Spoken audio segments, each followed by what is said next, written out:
Is your teen's school calling an ambulance every single time they have an FND episode or a symptom of functional neurological disorder flare up? Or maybe they're doing the opposite, like treating your child's symptoms like a behavioral choice or telling you and your teen it's just anxiety. While your teen is struggling to walk or speak, you as a parent feel like you're hitting a brick wall. You are caught between a school that doesn't understand and this medical system that is traumatizing your child with unnecessary ER visit every single time. Hi, I'm Dr. Lee, pediatric health psychologist and the founder of Teen FND Academy. Today, I'm showing you why the traditional red tape of a 504 or IEP might actually be slowing you down and how a school action plan focused on flexible adjustments can get your teen the right support today without the sirens or the stress. So let's go. To fix this problem, we have to change the language. If the school thinks FND is behavioral, then they will use the discipline,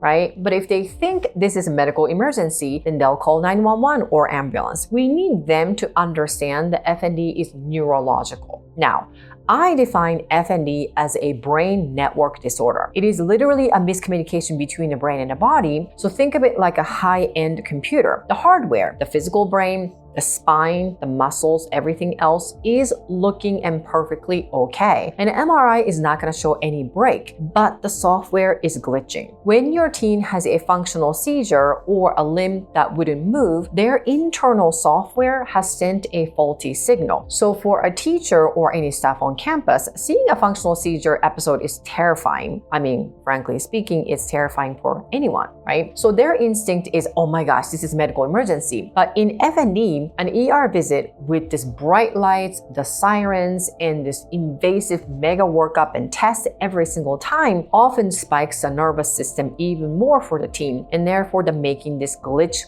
worse. Instead, we need a plan that keeps them safe without the trauma. Would you agree? Because teens with FND have a really good neuroplasticity, meaning their ability to do brain training is really good compared to adults with FND. Now, as a psychologist, I hear this every single day from families. Oh my gosh, we are waiting on this 504 meeting from school, but those can take months to schedule and years to perfect, to be honest with you. But the thing is, your teen is struggling right now. So this is why I advocate for a school action plan using adjustment plans. So what does that mean? The difference is agility. An IEP is a legal contract that often feels like a burden to a school's resources, honestly. However, an adjustment plan, on the other hand, is a collaborative agreement. It literally says, we don't need you to change the curriculum. We actually need you to adjust the environment so the brain stays online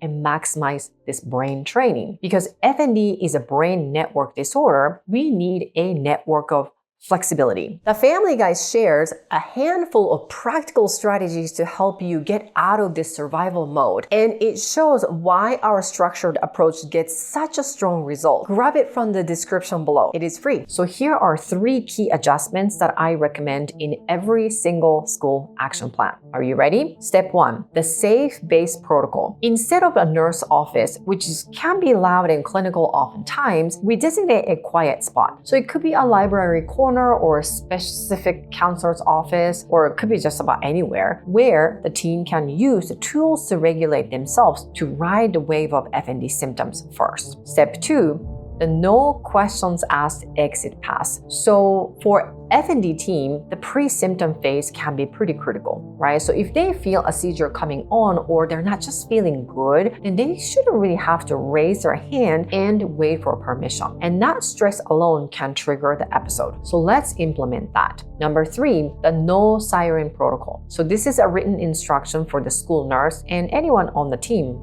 Frankly speaking, it states, in the event of a functional seizure or any FND episode, do XYZ. Do not call 911 unless ABC happens. This actually gives a school permission not to panic. So parents, here is exactly what to do with those 3 steps. When you walk into that meeting, don't lead with, my teen has a disability, okay? However, lead with, my teen has a brain network disorder and I have a template to make your job easier. You want to be the expert who brings a solution. So you don't really need to continue to talk to them and then try to convince them that FND is real. What you want to do is to bring the solution. So when you use the term adjustment plans, you are signaling that you want to work with them. You are giving them a script. And trust me, after working with schools for so many years, they love the language and template they can follow. Okay? Because teachers are often scared they will be held liable if they don't call 911 or they don't do this or that. So your school action plan, backed by your medical team, gives the legal and emotional cover, right, to stay calm and follow the grounding protocol instead,